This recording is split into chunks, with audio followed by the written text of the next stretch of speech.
Plus two second year समस्त छात्र एवं छात्री मानक मु स्वागत करुच्ची आमर यूट्यूब चैनल रे। तो आज क्लास रे पिले माने आम एजुकेशन क्लास नंबर 2 पूर्व महात्मा गांधी विषय आम किसी जानी थे।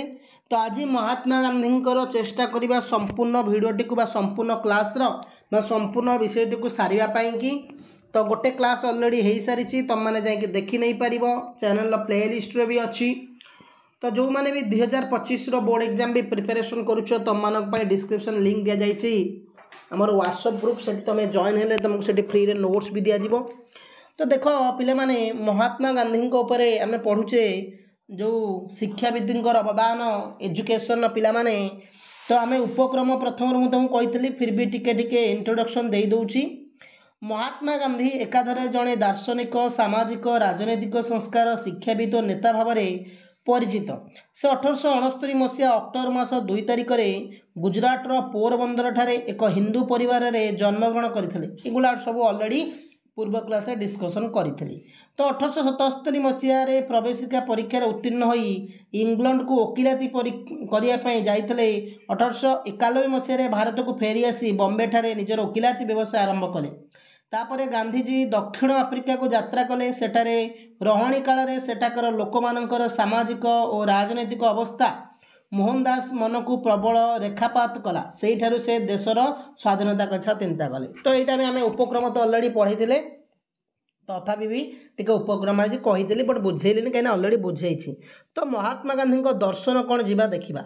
महात्मा गांधी फिलोसोफी तांकर दर्शन ब्यूरो बही पिले आम पढ़ाऊँ। तो बही बुझ विषय को बुझ जदि 90+ रखा चाहूँ बही को पढ़। तो महात्मा गांधी जड़े प्रयोग प्रदर्शित दार्शनिक थे। कौन ना महात्मा गांधी जड़े प्रयोग प्रदर्शित दार्शनिक थे। कौन थे ना प्रयोग प्रदर्शित सत्य प्रेम अहिंसा तांको दर्शनर मूल तत्व थिला। कौन थिला ना सत्य थिला प्रेम थिला अहिंसा थिला तांको दर्शनर मूल तत्व थिला। आदर्शवादी मानक परी से ईश्वर को विश्वास करुथिले। आदर्शवादी मानक परी से मध्य ईश्वर को विश्वास करुथिले। सॉरी से भगवान को सर्वशक्तिमान मन करुथिले। किए ना महात्मा गांधी भगवान को सर्वशक्तिमान बोली मन करुथिले। तांको मतरे भगवान पृथ्वीर सृष्टिकर्ता पालनकर्ता संहारकर्ता। तांको मतरे कौन ना भगवान होचंती पृष्टि कौन पृथ्वीर सृष्टिकर्ता और पालनकर्ता। महात्मा गांधी मतरे सत्य ही भगवान भगवान ही सत्य।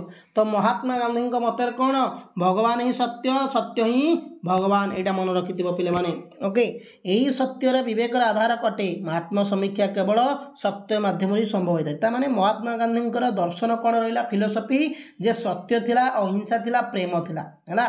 तांको मतरे अहिंसा गोटे और सत्य गोटे मुद्रा 2 पार्श्व। तो महात्मा गांधी दर्शन उपर जदि तुमको किए जड़े पचारा तुम कौन कह ना सत्य अहिंसा प्रेम। सत्य अहिंसा प्रेम हूँ महात्मा गांधी दर्शन। तापर शिक्षा दर्शन एजुकेशनल फिलोसोफी। एजुकेशनल फिलोसोफी पिले देख शिक्षा कहले महात्मा गांधी बुझुले। शिक्षा कहले महात्मा गांधी बुझुले शिशु और व्यक्तिर शारीरिक मानसिक आध्यात्मिक शक्तिर संपूर्ण और सामग्रिक विकास। माने शिक्षा कहले महात्मा गांधी बुझुले कौन बुझुले ना शिशुर और व्यक्तिर शारीरिक मानसिक आध्यात्मिक गोटे शिशु हो गोटे व्यक्ति हो तार शारीरिक हो मानसिक हो आध्यात्मिक शक्तिर संपूर्ण विकास करते। से एकाधारे जड़े आदर्शवादी प्रयोगवादी और वास्तववादी थे। से एकाधारे जड़े आदर्शवादी थे प्रयोगवादी थे एवं वास्तववादी थे। शिक्षा जगत को महात्मा गांधी सर्वश्रेष्ठ अवदान होची मौलिक शिक्षा। तो यदि क्वेश्चन पचारे तुमको शिक्षा जगत को महात्मा गांधी अवदान कौन तुम मैंने कह पे मैंने लिख शिक्षा जगत को महात्मा गांधी अवदान होची मौलिक शिक्षा। यही मौलिक शिक्षा माध्यम स्वाधीन भारत में वैप्लविक परिवर्तन पर से चेष्टा करते। यही मौलिक शिक्षा माध्यम से स्वाधीन भारत में एक वैप्लविक परिवर्तन पर चेष्टा करते। मौलिक शिक्षा कौन ना जो शिक्षा मनुष्यर मौलिक आवश्यकता पूरण कर सहायक हुए पिले। जो शिक्षा मनुष्यर मौलिक आवश्यकता पूरण कर सहायक हुए ताको मौलिक शिक्षा कहे। माने जो शिक्षा गोटे मनुष्यर मौलिक आवश्यकता माने मौलिक आवश्यकता पूरण कर सहायक होची ताको आम मौलिक शिक्षा कहबा। 1937 मसीहा जुलाई मासरे हरिजन पत्रिका कहता bye education of all round drawing out of the best in child and man body mind and spirit. ये शीर्षक शिरोनाम महात्मा गांधी लेखा बाहर पर डॉक्टर जाकिर हुसैन उद्यम वार्धा समस्त शिक्षाविद को नहीं एक सम्मेलन आयोजन कर मौलिक शिक्षा कौन ना जिते कौन तो मौलिक शिक्षा अर्थ कौन है जदि कौन शिक्षा जेकोसी माने जो शिक्षा द्वारा आम आमर मौलिक आवश्यकता पूरण करें आम आम कौन पूरण करें पे आम आम मौलिक आवश्यकता गोटे लोकर मौलिक आवश्यकता कौन ना खाद्य वस्त्र बासगृह जदि जो शिक्षा द्वारा आम खाद्य वस्त्र बासगृह को आम पूरण करें फुलफिल करें कौन कहीपर ना मौलिक शिक्षा बोली आम कहीपर जोटा कि 1937 मसीह प्रचलन कर वार्ड स्कीम नई तालीम ये सब गुड़ा अन्य नाम। यही शिक्षा व्यवस्था भारतीय प्राचीन संस्कृति पर पर्यवेसित था। ये जो मौलिक शिक्षाटा क्या पर्यवेसित था ना प्राचीन संस्कृति उपर। यही शिक्षा क्या प्रचलित था ना प्राचीन संस्कृति भारत जो प्राचीन संस्कृति उपर पर्यवेसित था। यही शिक्षा प्राथमिक स्तर पिलामानक उद्दिष्ट था। यही शिक्षा कौन था ना प्राथमिक स्तर में पिलामानक उद्दिष्ट था। यही शिक्षार्थी को कार्यक्षम कराई सृजन शक्तिर विकास करुला। यही शिक्षार्थी मैंने कार्यक्षम कराऊला सृजन शक्तिर विकास कराऊला। तापर आसला मौलिक शिक्षार उद्देश्य कौन गोटे गोटे कर पॉइंट कर बुझा।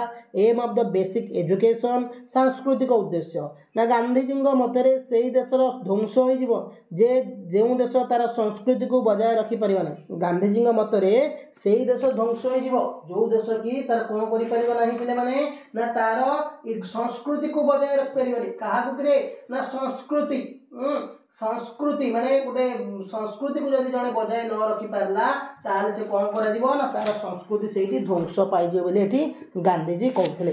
तापर को तेणु शिक्षार प्रथम लक्ष्य कौन होगा उचित ना तार शिक्षण लक्ष्य संस्कृति और परंपरा को बजाय रखियो क्या ना संस्कृति को परंपरा को बजाय रखा उचित शिक्षार प्रथम लक्ष्य होगा दरकार।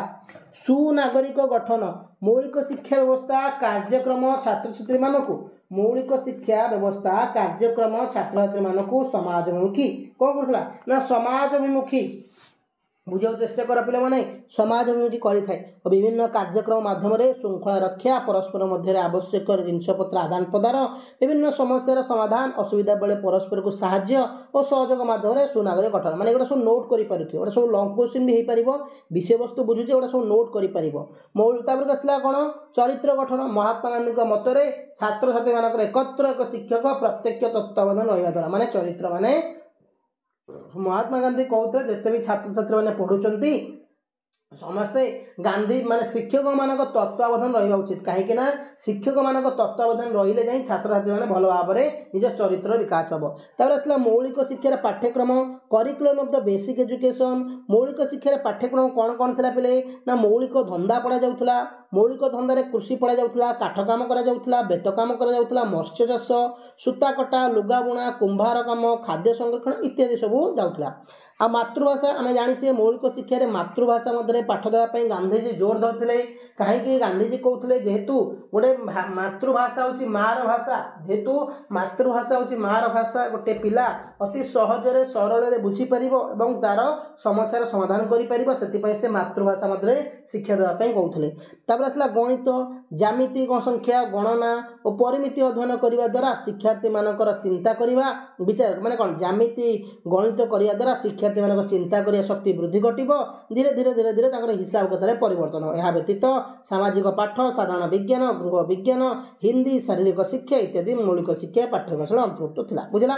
तो पे आम आज पढ़ले महात्मा गांधी किसी पढ़ीदे तो बढ़िया भाव में बुझे ब्यूरो बही तुमको बढ़िया भाव में ब्यूरो बही बुझेदेली जदि भी तुम मन में किसी प्रश्न थी डाउट थी कमेंट करनब जो मैंने व्हाट्सएप ग्रुप में जॉइन होन डिस्क्रिप्शन लिंक दिए जॉइन भी हो। थैंक यू पे जॉइन।